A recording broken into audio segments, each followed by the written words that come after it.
আশা করছি তোমরা সবাই মন দিয়ে জোরদার পড়াশোনা করছো। আজকে তোমাদের জন্য আবার একটি প্রতিবেদনের ক্লাস নিয়ে এসেছি।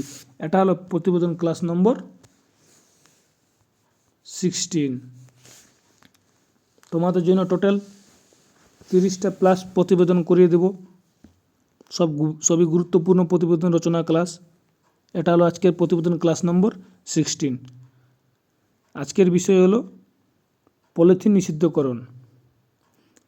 এখন তোমরা সবাই শুধুমাত্র বর্তমান টপিকের উপর প্রতিবেদন করে যেও না, বিভিন্ন যে সমস্যাগুলো আছে, জল দূষণ, বায়ু দূষণ, শব্দ দূষণ, শব্দবিধি লঙ্ঘন করে মাইক বাজানো, তারপর ভারতে পানীয় জলের সংকট, এইসব সমস্যাগুলো করিয়ে যাবে।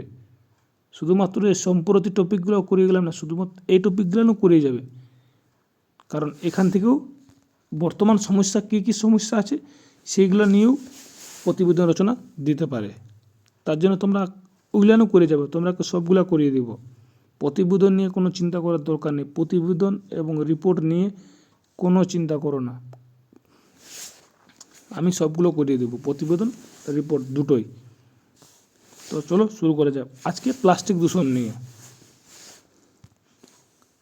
শিরোনাম দিয়েছি, প্লাস্টিক পলিথিন নিষিদ্ধকরণ পরিবেশ রক্ষার এক আবশ্যক পদক্ষেপ। প্লাস্টিক বা পলিথিন বা প্লাস্টিক ব্যাগ বিশ্বজুড়ে পরিবেশ দূষণের একটি বড় কারণ হয়ে দাঁড়িয়েছে। ভারত এবং বিশেষত পশ্চিমবঙ্গে পলিথিনের ব্যবহার মাত্রা অত্যন্ত বেশি, যা মাটি, জল এবং প্রাণী জগতের উপর মারাত্মক প্রভাব ফেলছে। এই প্রেক্ষিতে পলিথিন নিষিদ্ধকরণ একটি অত্যন্ত প্রয়োজনীয় পদক্ষেপ। পলিথিন ব্যাগ অবায়োডিগ্রেডেবল হওয়ায় এটি মাটিতে দীর্ঘদিন থেকে যায় এবং উর্বরতা নষ্ট করে। এটি জলধারাগুলিকে দূষিত করে এবং মেরিন ইকোসিস্টেমের ক্ষতি করে। প্রাণীরা প্রায় পলিথিন খেয়ে অসুস্থ হয়ে পড়ে বা মৃত্যুবরণ করে। এছাড়া পলিথিন পোড়ানোর ফলে বায়ুতে বিষাক্ত গ্যাস নির্গত হয়, যা মানব স্বাস্থ্যের উপর মারাত্মক প্রভাব ফেলে।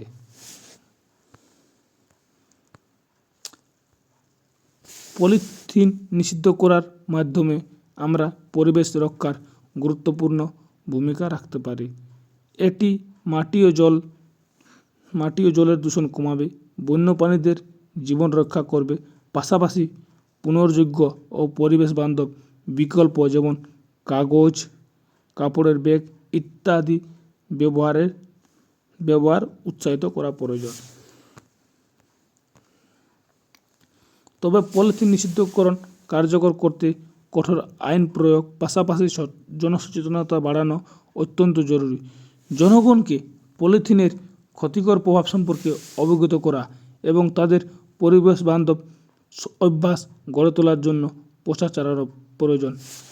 বিকল্প উপকরণের সহজলভ্যতা নিশ্চিত করাও গুরুত্বপূর্ণ। পরিবেশ রক্ষা এবং ভবিষ্যৎ প্রজন্মের জন্য একটি টেকসই পৃথিবী গড়ে তুলতে পলিথিন নিষিদ্ধকরণ একটি অপরিহার্য পদক্ষেপ। ব্যক্তিগত ও সামাজিক স্তরে সচেতনতা এবং সরকারের সঠিক উদ্যোগের মাধ্যমে এই সমস্যার সমাধান সম্ভব। এই ছিল আজকে তোমাদের প্রতিবেদন ক্লাস নম্বর 16। আজকের মধ্যেই তোমরা আমি টোটাল 17টা প্রতিবেদন ক্লাস করিয়ে দেব। ক্লাসগুলো কেমন লাগছে একটু কমেন্ট করে জানাও। আর তোমাদের কোন বিষয়ের উপর প্রতিবেদন চাও বা রিপোর্ট চাও কমেন্ট করে জানাও, আমি সেই বিষয়ের উপর প্রতিবেদন বা রিপোর্ট তোমরাকে করিয়ে দেব। আর এই পিডিএফগুলো টেলিগ্রাম গ্রুপে দিতেছিলাম, সেখানে তাদের সবাইকার যতজন যুক্ত ছিল পিডিএফগুলো খুলতে ছিল না, সে সমস্যাটা সমাধান করে দিয়েছি। এরপর থেকে সব পিডিএফ খুলবে। তোমাদের যদি পিডিএফটা প্রয়োজন টেলিগ্রাম গ্রুপে জয়েন হয়ে যাও, পিডিএফটা আমি সেখানে দিয়ে দেবো। Thank you.